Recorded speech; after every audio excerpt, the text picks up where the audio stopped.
Travel Thru Grief. Welcome to Travel Thru Grief, a path to healing, finding hope, and finding you. I'm your host, Ellen Beckemeyer, and today is Tuesday, August 25th, National Park Service Founders Day. At first, this may sound like a day devoted mainly to mountains, canyons, forests, lakes, and scenic trails. But the National Park Service is also about history, preservation, public memory, responsibility, education, and the complicated work of deciding what deserves to be protected. That is what makes this day feel connected to grief. On August 25th, 1916, President Woodrow Wilson signed the law creating the National Park Service. The agency was given responsibility for caring for national parks and monuments and preserving them for future generations. The idea was not only to protect beautiful scenery, but also natural resources, historic places, wildlife, cultural stories, and the meaning held within those locations. The National Park Service now cares for far more than the kind of places we usually picture when we hear the words national park. There are monuments, battlefields, historic homes, memorials, seashores, trails, recreation areas, and sites connected to important chapters in American history. Some are places of beauty, some are places of loss, and some are both. Grief often leaves us thinking about preservation. We wonder what to keep, what to release, what belongs to the past, and what should continue moving forward with us. We save photographs and letters, recipes and clothes, furniture and cards, recordings, and objects that may not look important to anyone else. Their value is not in what they are. Their value is in what they hold. A ticket stub can hold an entire evening. A sweater can hold a person's shape. A voicemail can hold a voice we thought we would hear again. A recipe can bring back a kitchen, a holiday, or the way someone stood at the counter preparing food. These objects become personal historic sites. They mark where something happened.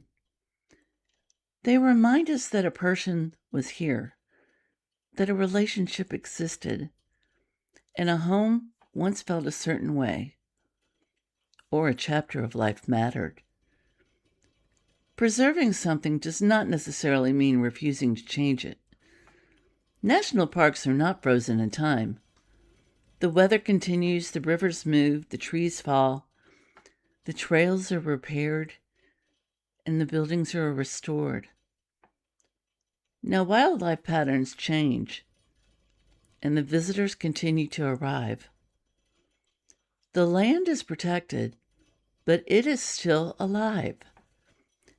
After a loss, it can feel as though preservation requires everything to remain exactly as it was. A room, it should stay the same, right? Traditions, they should stay the same. And the home, should that stay the same? The holidays should look the same. We may worry that making a change weakens the memory or suggests that life we had no longer matters. But keeping the meaning does not always require keeping the form. You know, a tradition can change and still be connected to the people who once shared it. A room, it can be repurposed without erasing who once lived there. The clothes can be donated, transformed, photographed, or kept selectively. A home can be sold without making the years spent there less real. Sometimes the question is not whether something stays exactly as it was. Sometimes The question is what part of it still needs to be carried. Nature understands change better than we do. A forest can lose trees and still remain a forest. A trail can be rerouted without losing its destination. A historic building can be restored without pretending that time never touched it. That we actually have a little discussion later. Grief changes the landscape of a life. That does not mean everything that existed before it is gone. It means the route may no longer look the way it once did. There is something powerful about standing in a place that is much older than we are. A mountain does not solve a problem, and a canyon does not remove loneliness. Nor a trail does not change what happened. But the scale of the landscape can shift the way we experience what we are carrying.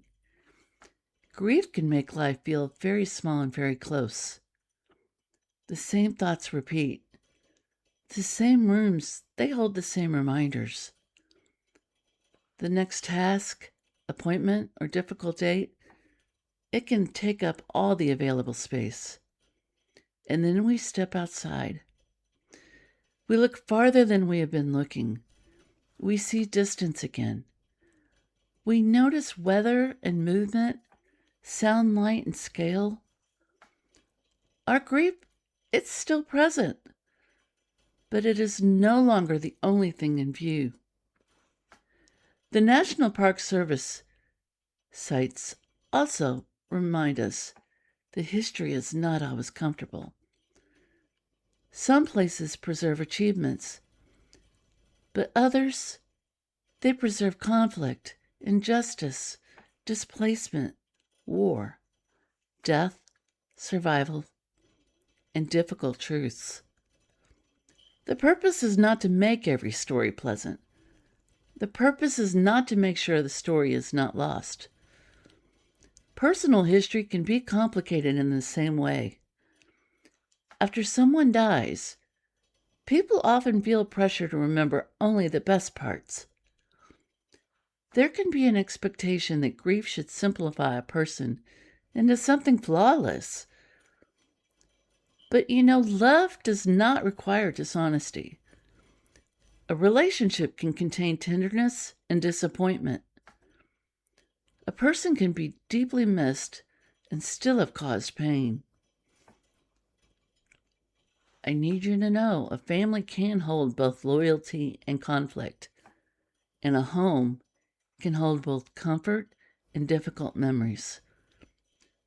Preservation should not require rewriting the past. The full story matters because the full story shaped us.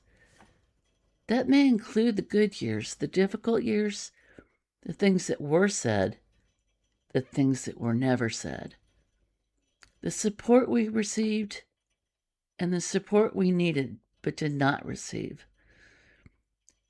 Grief becomes harder when we believe we must choose only one version of the relationship. You can be grateful and angry. You can miss someone and still feel relief. You can love a place and know we cannot remain there. You can value what happened and still want something different in the future. These truths, they don't cancel one another. National parks also is about stewardship. Stewardship is care without ownership in the narrow sense. It means accepting responsibility for something valuable and understanding that it belongs to a story larger than one person. That idea, that can be applied to memory. You become stewards of stories and traditions, the family history. As a genealogist, I know that one. The photographs, the belongings, and values. We decide what continues, what gets shared, protected, and what is allowed to change. Sometimes that responsibility feels meaningful, and sometimes it just feels heavy. After several losses, a person can end up becoming the keeper of everything. I mean everything. Every photograph, every record, all the furniture, the stories, the holiday traditions, the emotional history.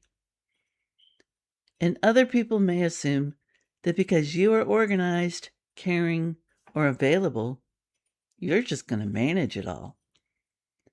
But stewardship does not mean keeping every object or carrying every responsibility.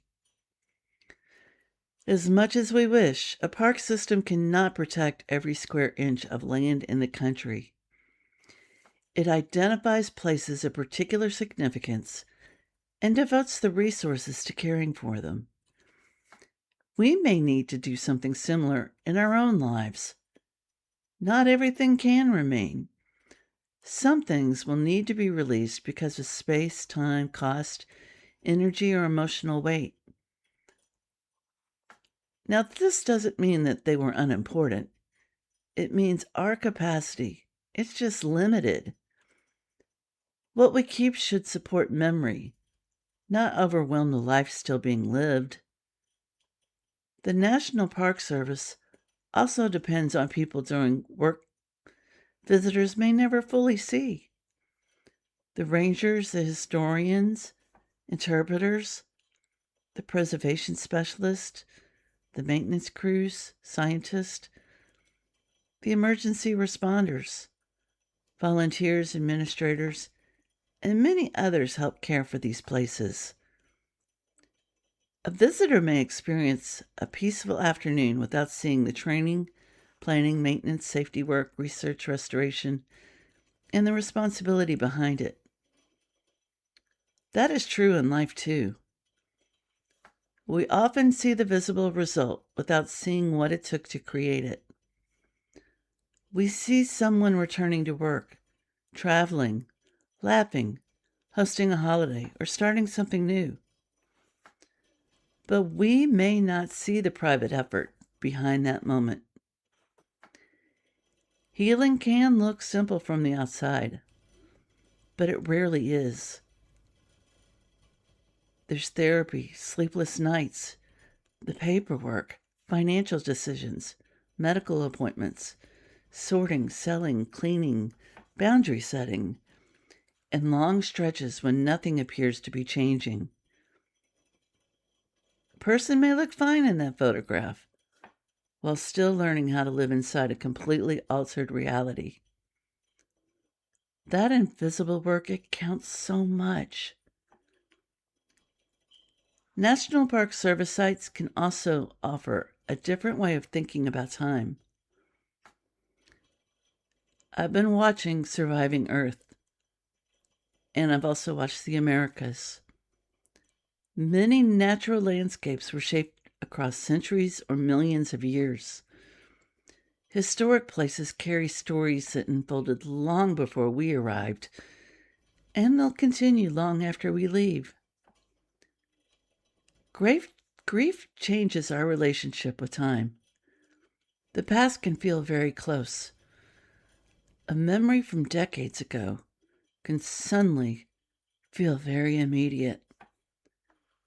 A year can seem both incredibly long and impossibly short. We know that when we watch kids grow up. An anniversary can return to us a moment we thought we had moved beyond. There is no neat schedule for when a place stops holding meaning, and there is no neat schedule for grief. A park can actually be visited many times and feel different each time. The weather changes, the seasons change, we change. Memories can work that way too. A place that once felt impossible to visit may eventually feel comforting.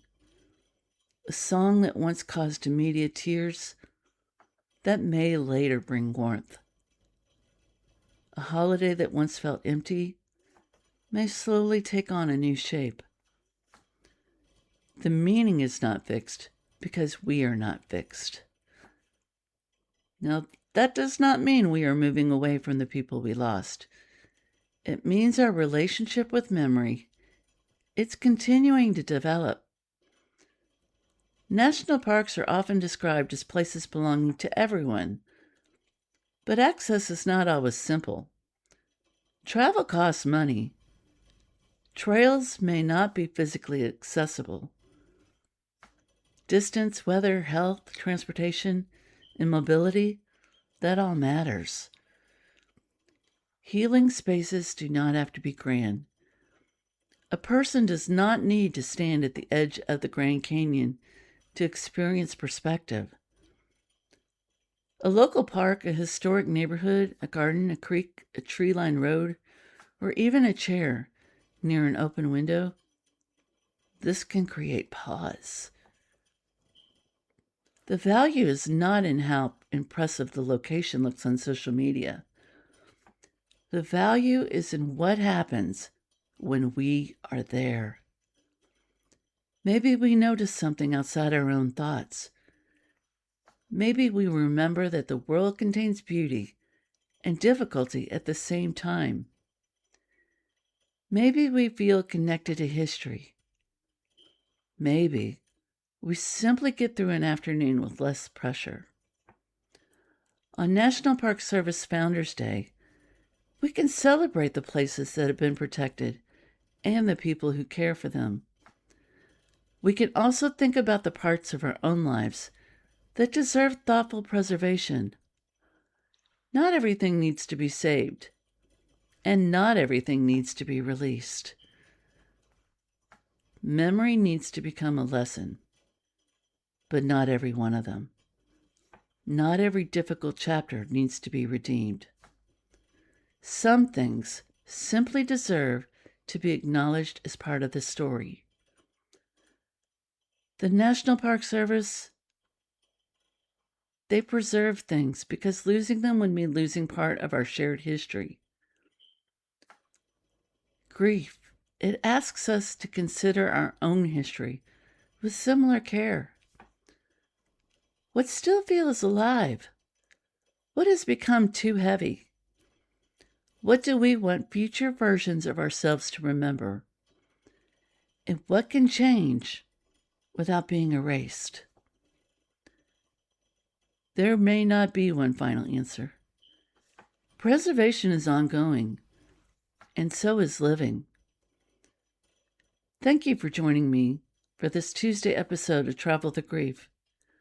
Today, as we recognize National Park Service Founders Day, may we appreciate the places that hold history, the people who care for them, and the ways a landscape can give us room to breathe without asking us to become anything different before we arrive. Until we meet again, please be gentle with yourself. There is a way through, and you are not alone.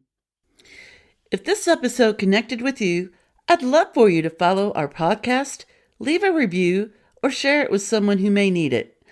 Those small actions truly help new podcasts like Travel Thru Grief grow and reach more people. And thank you to everyone who has already listened, rated, reviewed, and supported this journey. I appreciate you more than you know.